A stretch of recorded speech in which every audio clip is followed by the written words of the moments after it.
Death Blow. Death Blow. Death Blow. Hello, this is Doedsprofet. You're listening to Death Blow podcast. Hello dark creatures, this is me, Darkel, and welcome to another episode of Death Blow podcast. Subscribe, like, share my videos and click on the bell to receive more news about my channel. Spotify and Apple Podcast where you can leave a feedback. I will really appreciate it.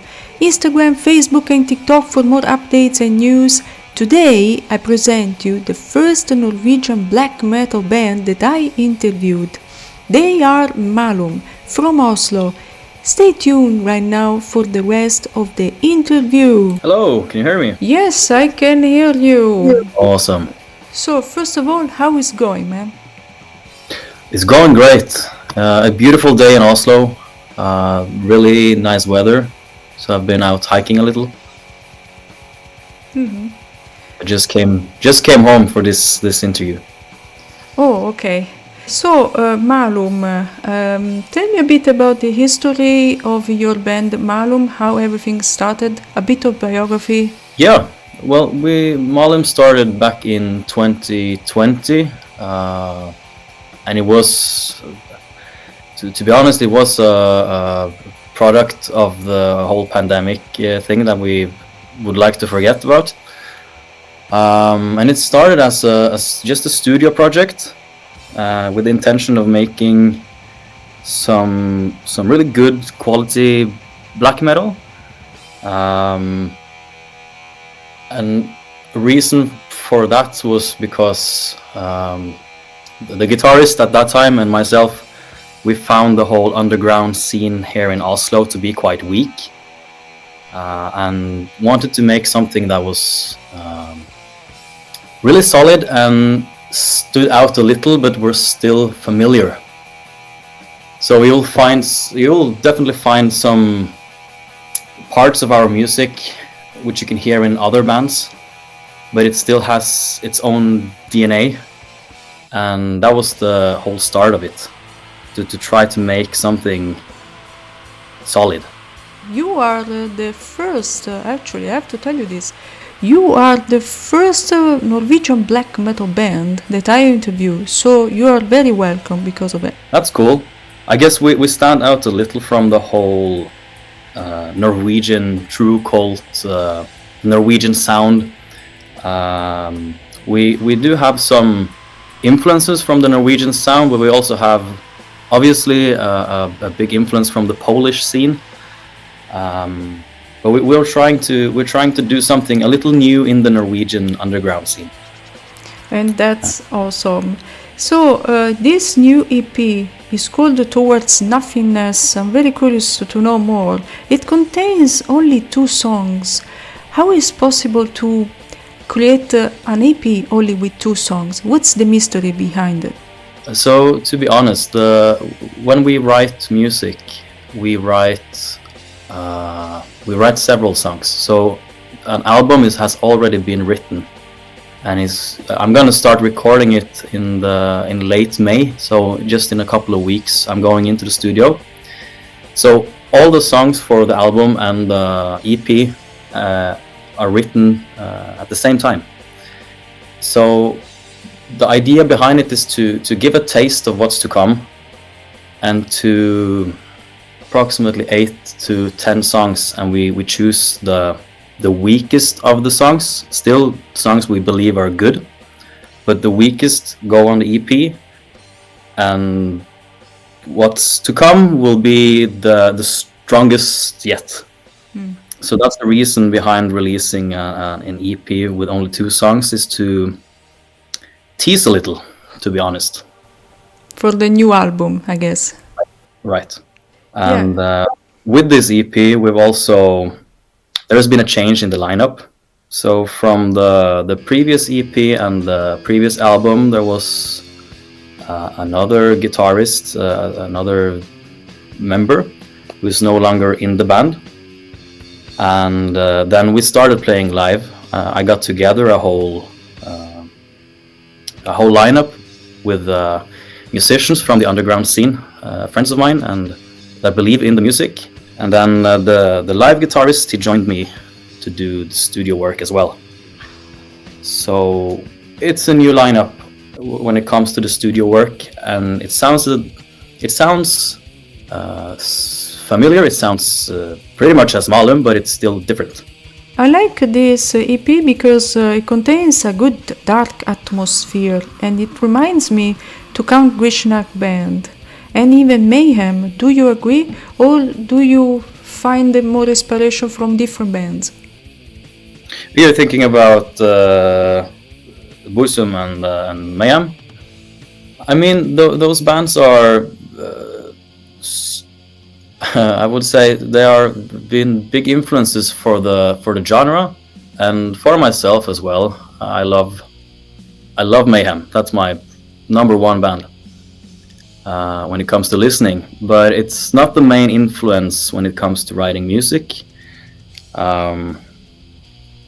I find myself listening to a lot of different genres, not just black metal.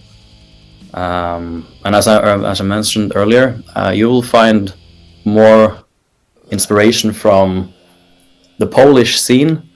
And I've also heard people talk about finding more similarities to the Nidrosian sound, the bands like Mare and Hordem Rife. So I'm not sure yet anymore. It's more of we're creating our own sound at this point, and hopefully people enjoy it. Even though it's quite dark, but we're gaining some followers now, and people seem to enjoy it. And that's what it matters. And what can you say more about the lyrics of this EP?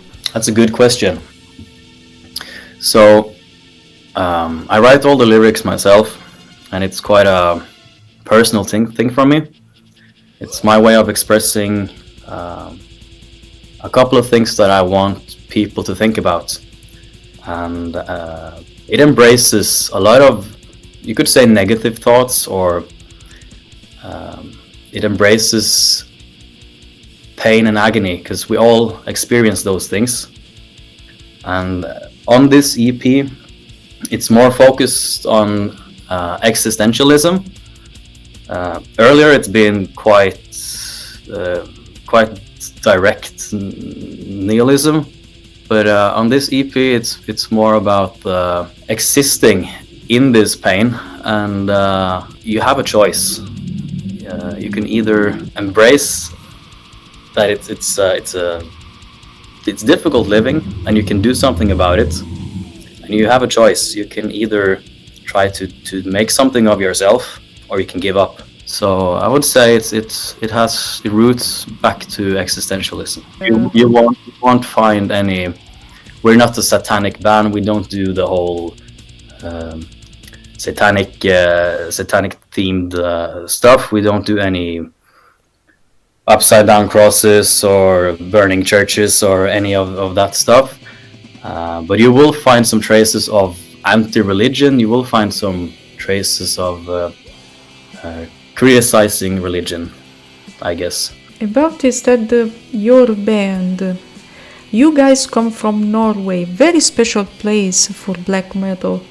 How do you feel to be able to play in this Scandinavian land? That's a good question. I mean, we've done a promotional round now, playing some gigs in several places in Norway. And I guess black metal isn't as big as it used to be anymore. And I guess that the biggest concerts we have had, and where most people have come is during the Inferno Festival, the last gig we did on this run. Wow. And in the Inferno Festival, there's a lot of foreigners coming to Norway to enjoy black metal and the old atmosphere. And that's really interesting to see that most of our fans are not from Norway. And that's great. And also we did a festival gig in Belgium back in November. And that was also quite a good show up of fans. So that was cool. But back to your question with the whole Scandinavian thing and Norway. I think that more people are fan of black metal in Europe now than in Norway. That's my impression, at least. I know there is a small underground kind of scene here still, with youngsters who try to live by some made-up rules of how to dress and what music to listen to. But we're not a part of that, and frankly I don't think that kind of underground movement likes our music either. I think that black metal are too much attached to this idea of poser thing. If you're dressed in a certain way, you are a poser. It's a bit childish in a way.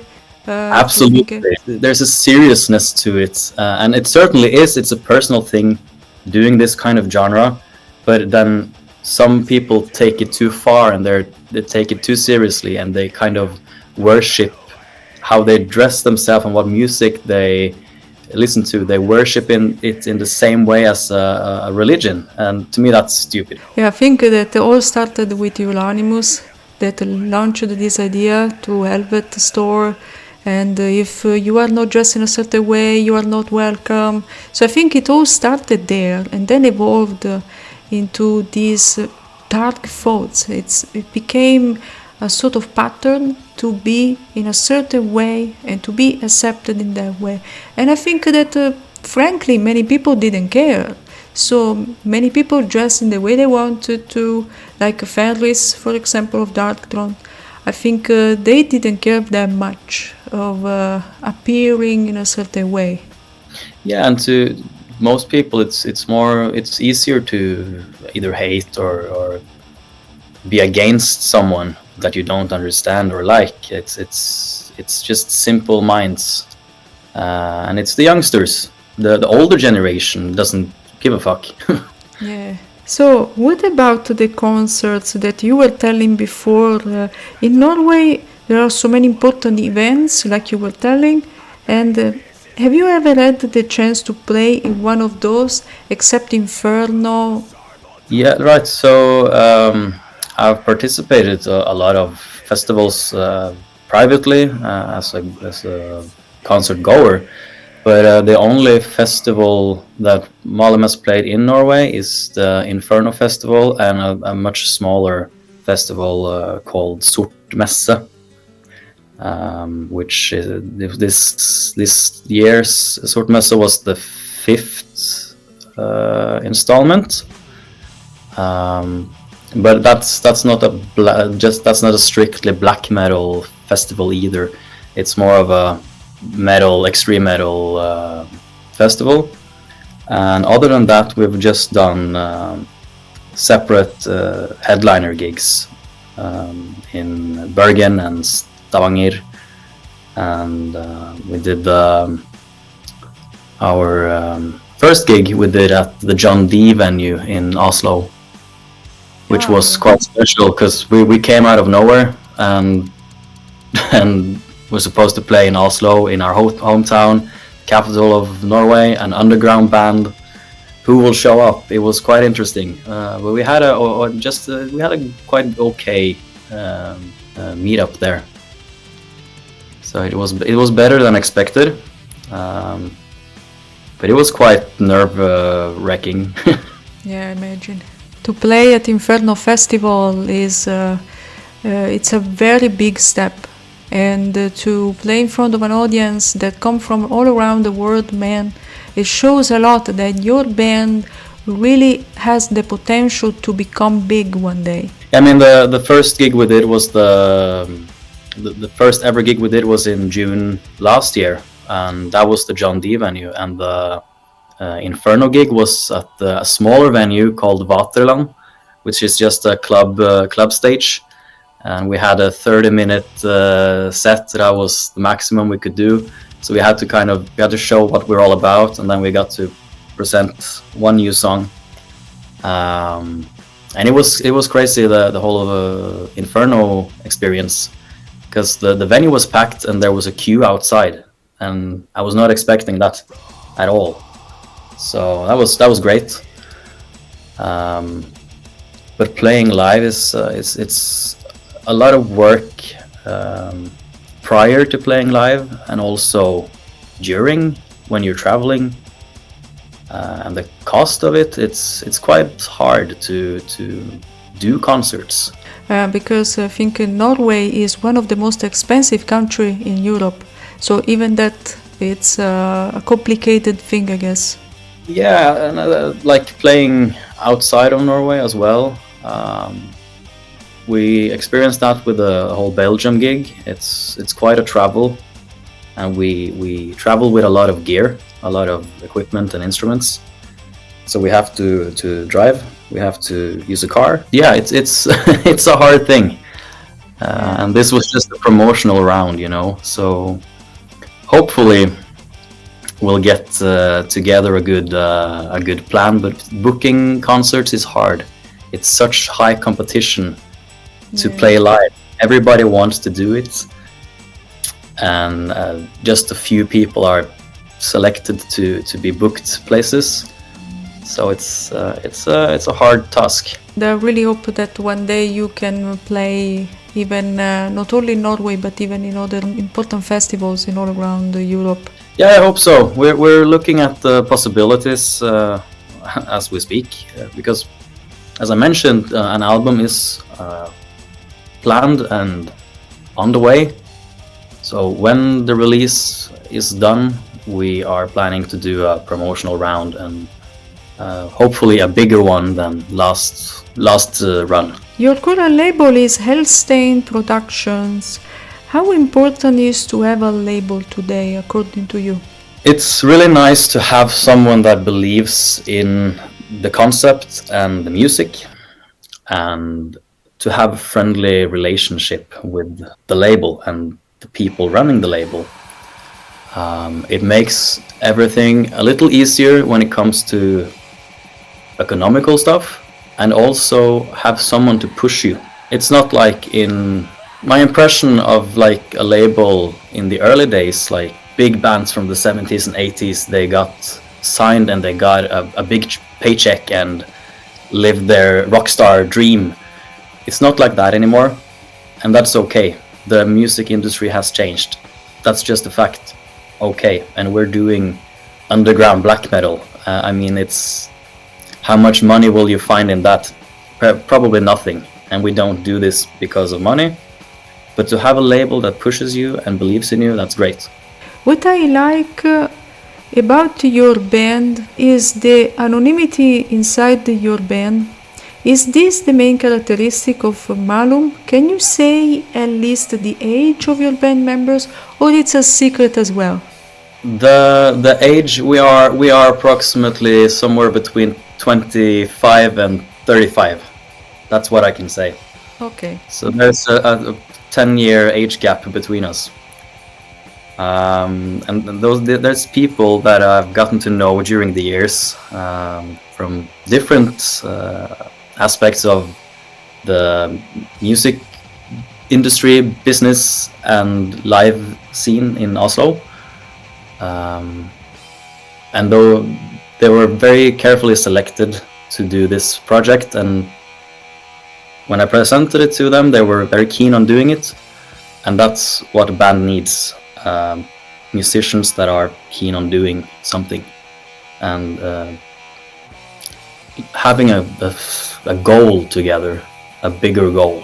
The anonymity thing is more about, Malum is not about single persons, we are an entity. So even though I write lyrics and produce stuff, it's not about me. Even though someone writes a guitar part, it's not about them. Even though a third person sings or screams or growls, it's not about them. We are an entity and we are a unit. So that's why I chose to do the whole anonymity thing. And we're not original for doing that, of course. There's several bands that have done the whole anonymity thing, and we'll see how long that would last. That's fantastic, because for example, Even Gorton of Bathory was anonymous at the beginning. He only used his nickname. So I really hope that you will be famous like him. Who knows? Because of this anonymity, the mystery attracts the man since the old days. Absolutely. I actually didn't know that about Bathory, but that's nice to learn something new every day. Yeah. But yeah, of course it's interesting. It's exciting to not know things because you want to know. I haven't done a lot of interviews till this day. I've done a couple of interviews by mail, and this is the first time I'm ever doing an interview where I actually talk myself. So that's a new thing for the whole Malum camp. But yeah, the anonymity thing, it's I guess that was already a thing before the group got together. It was a plan for several years because I myself love anonymous things. I find masks very interesting and very soothing in a way, and the mystery about a band, I love that aspect. It has a little to do with showmanship, I guess. To have a mask gives you the freedom even to be yourself without that people know you internally. So it's amazing. Yeah, and it's about not blending privacy and private life with a musical profession. And the corpse paint thing that's cool, but it's not for Malum. The corpse paint thing has been done so many times, and I can appreciate the whole necro look, and I've also stepped in bands doing the corpse paint thing, and that fits for those bands, but it doesn't fit for me and Malum. I think that because it's overused by so many bands right now that it's not even interesting anymore. So in a way, I think that new bands have to find other ways to attract the public and to let them into the mystery. Yeah, and if you're going to do the whole corpse paint thing, you have to do it really good. You have to do it really well, and there unfortunately is a lot of bands doing very cheap looking corpse paint and producing and playing very well, not too well written music, unfortunately. And when you combine those two things, you're not set for success, I guess.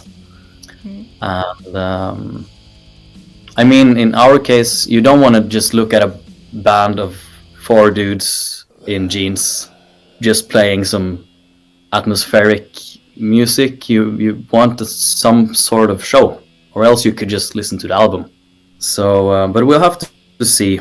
There are some plans with the whole aesthetic of Malum, and there are some new things coming on that part as well. I really hope to see them soon. What can you tell me about the cover art of this release? Yeah, the cover art. So, until now, I've used art by Kim Diaz Holm, also known as Den Unge Herr Holm. He's an artist from Bergen who makes amazing artworks and amazing paintings. He also paints different bands live, which is a really cool concept of his. And he does this thing that you can use his art as long as you credit it to him. And I talked to Kim about this before we released anything, just to make sure that it, like, how do you feel about this edit of your art? And he gave me a thumbs up, and then we just went with it, because I find his art to just match the music perfectly. I want to look at an album where the artwork fits with the title and the theme of the songs and the music itself. And to me, that's the things he does fits perfectly. How long did you work, guys, for this last EP? Yeah, so the music for the EP, Album to Come, was written just like right after the release of In Nauseam.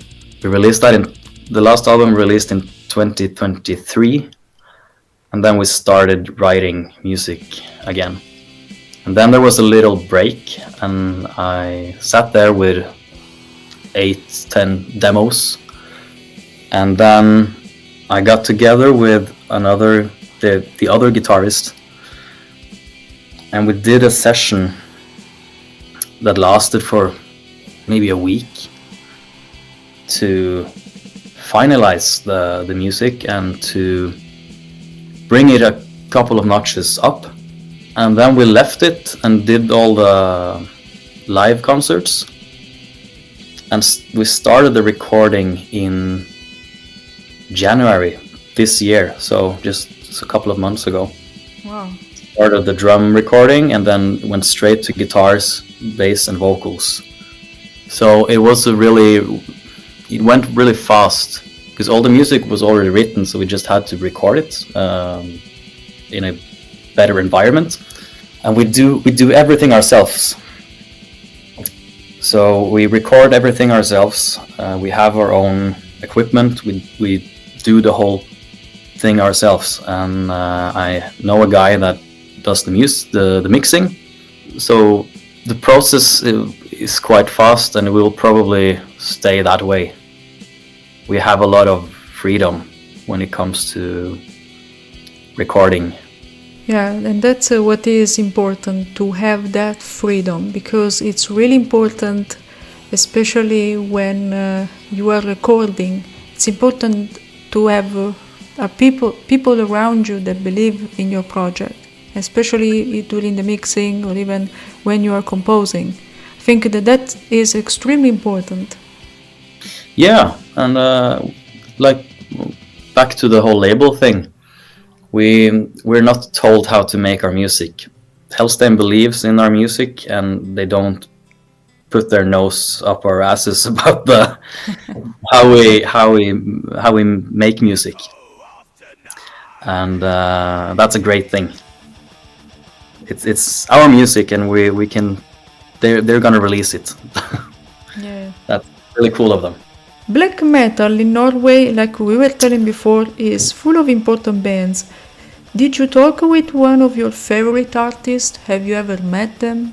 Norway is a small country, so I've had some cool encounters. I mean, I'm not the kind of guy that worship any artist anymore. I used to when I was a child, but it happens that you come across people, like at concerts. I one time had an encounter because of I was selling some drum stuff at the used market here in Oslo, like the Norwegian kind of reverb thing, and suddenly Jan Axel from Mayhem was standing at my door. That was quite a surprise. Wow. But yeah, I work in the live scene as well, so I do meet a lot of people. But yeah, I think that's probably the most random encounter. How did you feel to have met Jan Axel in front of you in that moment? What was your first thought in that moment? My first thought was probably what the fuck, because I wasn't expecting that.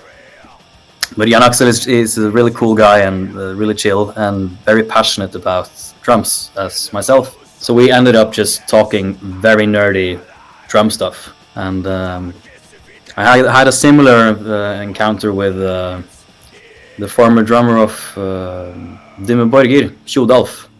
Oh. Also buying equipment that I was getting rid of. Wow. Which was really funny, because I mean those two guys, I grew up listening to those guys, A big fan of Mayhem, a big fan of Dimmu Borgir. So that's some funny encounters. Fantastic, really fantastic. And then Dimmu Borgir is an incredible band as well. Absolutely. And nice guys, passionate about what they do, and they have been in this scene for a long time. And they do their own thing. They don't care about the whole true cult rules. They break the rules. They don't care, and that's amazing. Yeah, they are masters to break the rules into the music. So this is fantastic. Absolutely. What was your first meeting with the music instead? With black metal, or even with the guitar or drums or whatever you play? Yeah, that's a great question. I guess I'll start from the beginning for me with music was I was quite young and I heard Kiss for the first time. You know, the American masked band. And to this day, it's still my favorite band. Even though it's not black metal, it's bombastic and pompous and all about money. But it's still amazing music. Yeah. So that's my first encounter with music, and I got totally hooked. And then that led me to wanting to do that kind of stuff. I wanted to play music. I wanted to learn playing music. And then you start to listen to a lot of other bands. For me, that was bands like Ozzy Osbourne, Black Sabbath, System of a Down, Rammstein even. And I wanted to learn the songs, and I used a lot of time just practicing to those songs. And I wanted to play it note for note. Of course, I wanted to play Slayer as well, but that was too fast and too hard at that time. So I had to take some steps back and learn the basics. When it came to drums, for my part, because of course I really wanted to play the guitar, but I didn't manage the motorics of playing guitar, using 4 fingers on strings and then using another hand. It didn't work for me. So I had the bright idea of maybe I should try bass, because it's just 4 strings. It's 2 less strings to think about. So I tried that as well, but it didn't work. And I was like, shit, okay, I'm never going to be able to play in a band. And by some coincidence, I sat behind a drum kit and it just worked out. I understood it. It was like understanding a new language, I guess. That's several years ago. And I started playing drums, focusing on practicing. I was really about practicing, and I didn't want to play in a band at that time anymore. I went to some music school. That was not for me. It was the focus there was singing Christian church songs and learning sheet music. So I left that and just kept on practicing on my own, learning different techniques, nerding a lot. And then when I felt the time had come, and that was during the pandemic, it's time to start something original. I have this idea, and then Malum was born. Many bands started to play with Kiss, to have that in mind. From Bathory to even early bands, even Venom had the inspiration of Kiss in their heads. So I think that you know better than me because you listen to Kiss. So I think that you find passages from Kiss band in their albums. Well, the thing about Kiss, I'm 26. My generation is not into Kiss. I'm probably born in the wrong era, but I'm okay with that. Kiss is still, or unfortunately they're not active anymore, but their music is still very huge on a worldwide basis. So that's why I probably was exposed to them. I think that's just because of the bombastic, mysterious. The thing that Kiss has done has been so huge, and it has experimented a little with demons and a little dark stuff when that was scary to the world, I guess, back in the 70s. But also love themes, things that provoked, and I think that's the reason for those bands like Bathory and Venom finding inspiration in them, because Kiss provoked back in the 70s. Kiss is no longer provocative in the same way because things get more extreme. The music scene got more extreme because of bands like Venom and Bathory and Mayhem. So I don't think a lot of new black metal bands necessarily find inspiration in Kiss. And to me, making music with Malum is not inspired by Kiss at all. Kiss is just a passion and a band I grew up with. Yeah, and right now the last question is, do you consider a collaboration with an important black metal artist in the future? I would really like to do so. I've had some thoughts about it, and first step would be to get in contact with some of the black metal artists that I think would fit the music, to kind of do a new thing and bring it to another level. That would be really cool.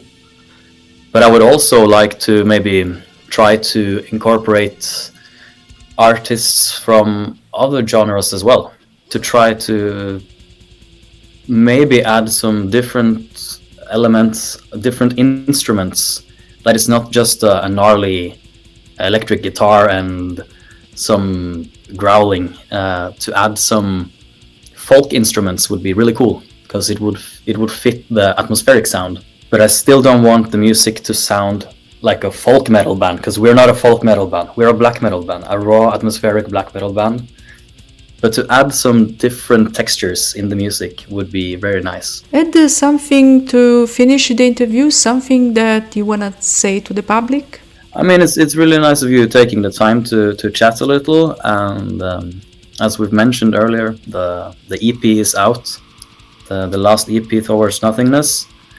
And check it out. No new music is coming, and if you find Malum interesting and you want to follow us, we will appreciate it. If you don't like it, that's okay as well. It has been an immense pleasure. Sounds great. Thank you. Have a good one. And that's all for this episode of Death Blow Podcast. Subscribe, like and share my videos, and click on the bell to receive more news about my channel. Spotify and Apple Podcast, where you can leave a feedback. I will really appreciate it. Instagram, Facebook and TikTok for more updates and news. See you soon, guys!